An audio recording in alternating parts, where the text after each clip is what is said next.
you know, you look at the Soo's got the same thing, Soo Eagles, or Soo Thunderbirds.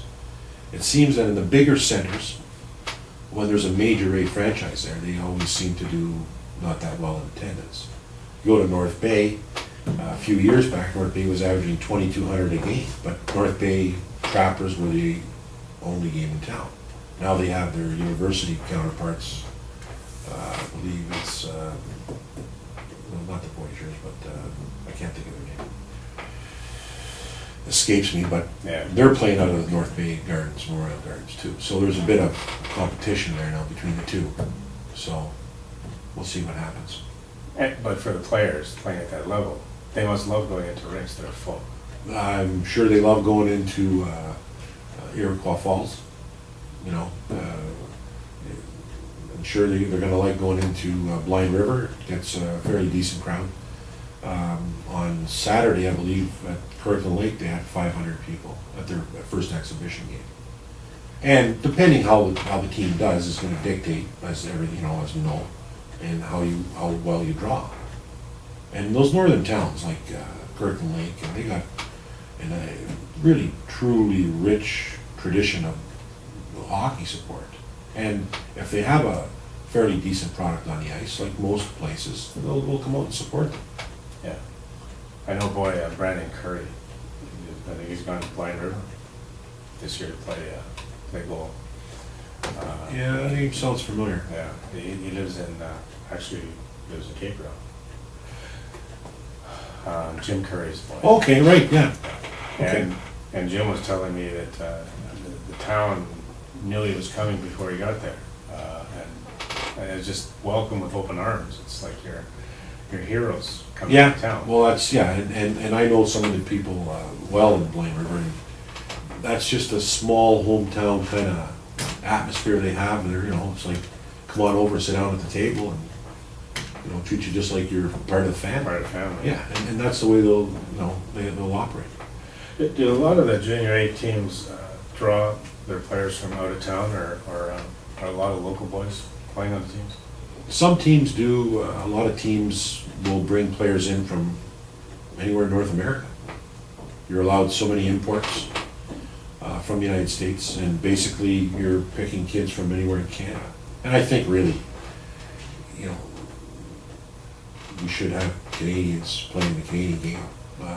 Some people are talking about bringing in European imports. Well, you know, that's been an ongoing discussion at the junior A level. I don't think it's really necessary. I don't think I'd be in favor of it as commissioner, but it's a discussion that's out there. Would hurt their development leagues too, wouldn't it? Well, we have within hockey, there's what they call the Outlaw League, which is an unsanctioned league viewed upon by Hockey Canada as an outlaw league, and you know they're out there as well in the same category as us. I think they got, I don't know, 15, 16 teams are in Elliott Lake. You know, you get a community like Elliott Lake, there's no reason why they can't have a junior A, support a good junior A program. Can Sudbury support too? That'd be an interesting debate, an argument. It did. We did. We did, absolutely. Actually, we didn't. We had 3 at one point. Well, if you go back in time, I think you had Cape Breton Hawks were part of the Junior B League, which then became Junior A League. Nickel Center Native Sons was part of it, Sudbury. But that was, yeah, and then, you know, so now we're kind of geographically spread out more. Could Sudbury? I think they could. But within the Constitution, I'd have to tell you that there's an 80-kilometer travel restriction, that you can't have another franchise unless you get approval from the one that's within the 80 kilometers. Okay. So that was put in after the Sabercats, or Yeah. the race side. Yeah, yeah. Because it really had that hometown rivalry when you had Yeah. Rayside playing Sudbury. But I think the hockey's changed too. Like I remember when I played minor hockey in Cape Breton, we'd always have great rivalries with the people from the team from Constant, with Randy Boyd, Jimmy Fox were there. And then you go to Nickel Center, and it was Mike Hickey, Andrew McDonald. Then you go to Levac, and you had Dave Hannon, Billy Mills, Matt as a goalie. So there was, I remember those rivalries with those towns. But that's all changed now. It's now you have the Nickel District League with Garson, Valley East, Walden, as, you know, it might be similar to the old Nickel District League, but, so hockey has changed that way, but, you know.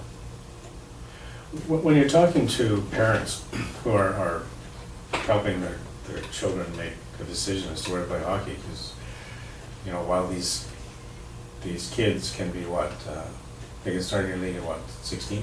We're allowed 2 16-year-olds per team. Okay, so basically almost the same age level as the major juniors? Yeah. The major juniors? Yeah. So they're starting at 16 and they're playing up to 20, 21? 21 after, I think January's the date. Okay.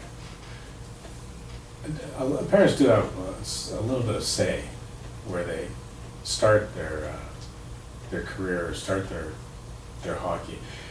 What do you say as a commissioner to parents who are wondering, is this a good league for my son to go in? Or should I go down to a junior B or junior A level down in Southern Ontario? Like, how do you satisfy the needs of the parent to know that the interests of their child will be taken care of? Well, That's a tough question, but oh yeah, no, thanks for. must come up though. Oh no, listen, you gotta look at the whole thing, like where the parents, where the family lives, where they're sending their kid. I think if you look at all the 7 teams, and you see just on history how Scott Marshall has ran the Abitibi Eskimos. His background, his reputation, the kids, you know, that have left there, where they've gone to. And you look at all the locations, the Sioux Eagles, the Soo Thunderbirds with Albert Jomey as the owner, what he's done. It's shifted from an owner's point of view and the responsibility point of view of trying to make it better for the player. Going to school, you know, all teams now have an education advisor. So there's an education plan that you know, each player will meet with the team rep and map out a plan. Now, we're implementing at the league level Director of Education, which will oversee all this, follow up on it. And I want to know as commissioner, maybe these guys might not like it, but that's the way it's going to be. Every month, I want to report from every team on every player, where they're going to school, what grade, what their attendance is, and we're going to follow up on that. So I want the parents to know, and they could be from anywhere, down south, out west, that, you know, we are serious. We take it very serious of having kids come from out of town. We will follow up with their education, because it is so important that these guys develop on the ice and off the ice. Because at the end of the day, most of them are probably not going to make the NHL. So where do you lead them to? Well, you try to push them towards school. And you try to provide as much information to the parents, to the student, athlete, on how to get there and help them. And not just say help the person, okay, you know, we have a book, here it is, read it. But actually follow through with it. And I think we're small enough, but not too big, that we can do that and take an active role in the student athlete's development on the ice and off the ice. Well, those visible things that you're doing are very tangible there. I mean, if you've got a director of education and this is what every team must do, and, you know, if you're school age, then at least parents and students know that it's a priority. Oh, it is. Absolutely. Listen, the owners that hired me, and maybe I don't think they regret hiring me, but since I've been commissioner 3 weeks. Still on a honeymoon. No, I wouldn't call it a honeymoon. I mean, I think it lasted about 2 hours. But in 3 weeks, I told them at the beginning, this is how it's going to be. We're going to follow protocol rules. I've issued more fines in 3 weeks than they did in the previous 2 years. So they're learning quick, and that's fine. Everybody's got to learn. I have to learn, but they're learning in an expensive way. But that's fine. And I think they respect me more as commissioner, because I'm making them follow the rules. And, you know, we have a rule that if the score sheet's not within 30 minutes after the game, they get fined $50. And, you know, because I need to know, the referees need to know, the referee in chief, the statistician needs to know. So we can put stuff on the website, I need to know if anything happened in the game, we're gonna follow up. Yeah. So if 30 minutes comes, no score sheet, you can find, but now, they'll figure it out. Yeah, it's just, that's Yeah. the new standard. Yeah, and that's the way it should be. Yeah. Now they just have somebody here that's gonna make sure they follow it. Yeah. What about the level of play on the ice? Are the owners satisfied with the level of play? Are they? I think the level of play is quite good. The team that won last year in our league represented our league at the Dudley Hewitt Cup. Lost out in quadruple overtime to Wellington, who went on to win the Dudley Hewitt Cup. So I think the level is there, pretty competitive across Ontario. Now, as you mentioned before, some teams like Pembroke, who have a really good program because they seem to draw better, or they got a reputation and a history of drawing better. And the last 3 or 4 years, they're on a roll. They've won the Canadian Championship. Are they the Lumber Kings? The Pembroke Lumber Kings. And the name itself is frightening. Well, I got a little bit of history with Pembroke Lumber Kings.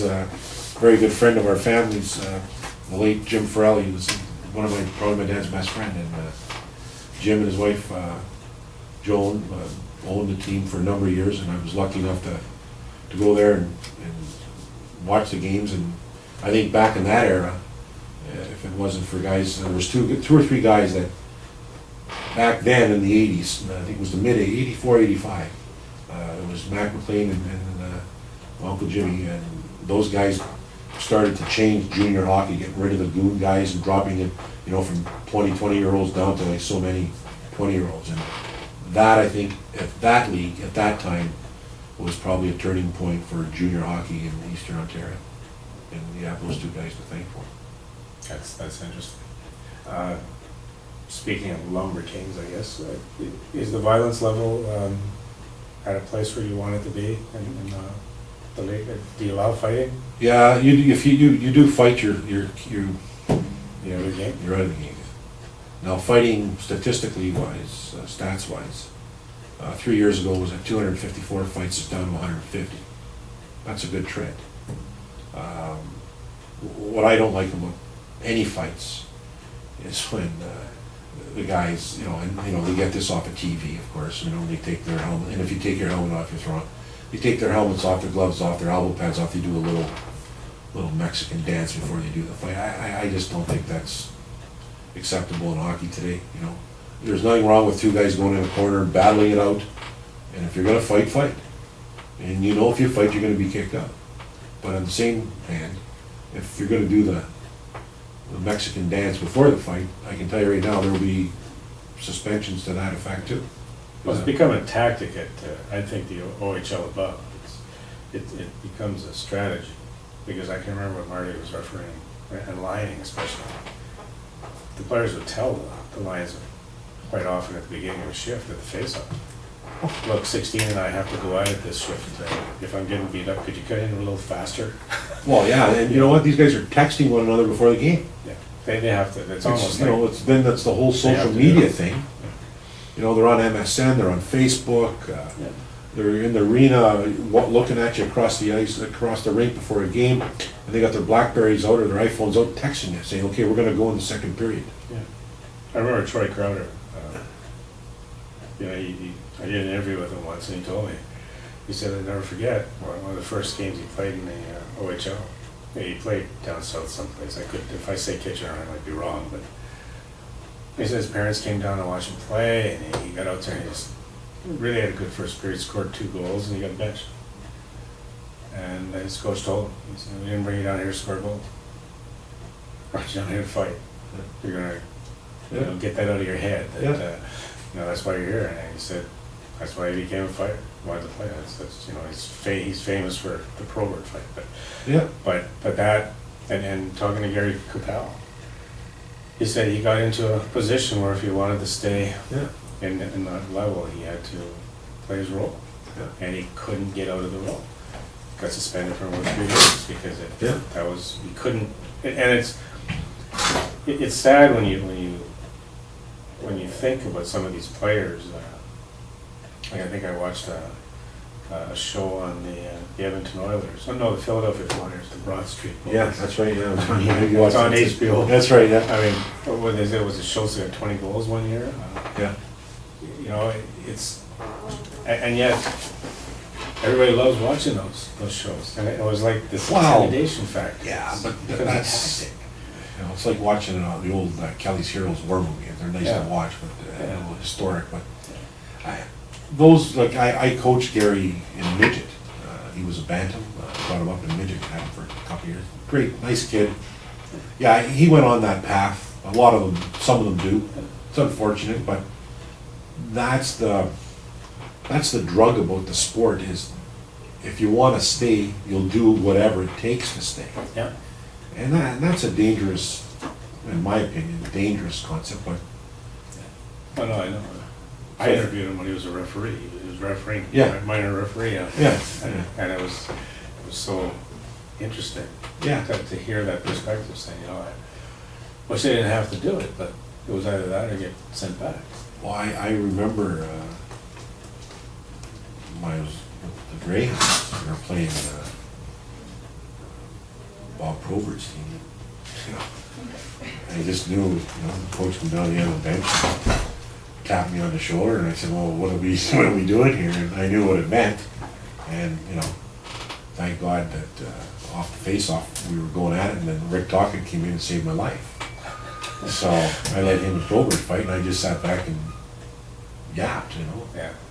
But what do you do? And that's what I mean. I think at the junior A level, you don't see that as much because even when the boys were refereeing at the junior A level, they would say, well, when two guys got into a fight, We got into a fight. they got into a fight Yeah. and they were hard to break up. That's right. Because they were out of the game. Yeah. My son often told me, breaking up a fight in the OHL is no problem because they know they're not out of the game. Yeah. They're doing their job. Yeah, if you're gonna get kicked out of the game, you might as well get kicked out of the If game, right? you're gonna get kicked You're out. gonna go, you're gonna go. But and that's a big argument. Like I remember when the rule came into effect through Hockey Canada for junior hockey, BC, Alberta, Saskatchewan, and Manitoba kind of rebelled and said, "Hold on a second, we're gonna have our own rules," and that's when they brought in the junior A supplement. What is that? Is that the one fight? Well, it's accumulation of, I believe it's accumulation of fighting, accumulated major penalties. So you don't get disciplined or suspended for fighting after, I think it's after 4 or 5 fights, total cumulative. Where in our league, you're one and you're gone. Okay. I see, okay, because there was I was told that there was a league, I thought it was this junior A league down south where you got kicked out after the second fight because of their 2-fight rule, man. Two fight, because, yeah. and the way it was explained to me by a couple of coaches down south was that what they were finding was some guys would send out 5 guys at the Well, open face-off. exactly. And they'd all drop their gloves. Exactly, then what? What do you do? Yeah, and when you put your starting lineup up That's there, right. you can't change it. That's right. So they were doing That's that, right. the top 5 guys are gone. Yeah, that's, I've heard some strategies, even in high school hockey, where you're getting close to the playoffs or something, and you dress 5 football players. You Yeah. know, I kind of I said, what? I'm thinking, well, can they even skate? Well, it doesn't matter. Does it matter? Just go in front of the They net. just go in front of the net, or, it's, so those are things that happened years ago, I think, and where I think we're beyond that now.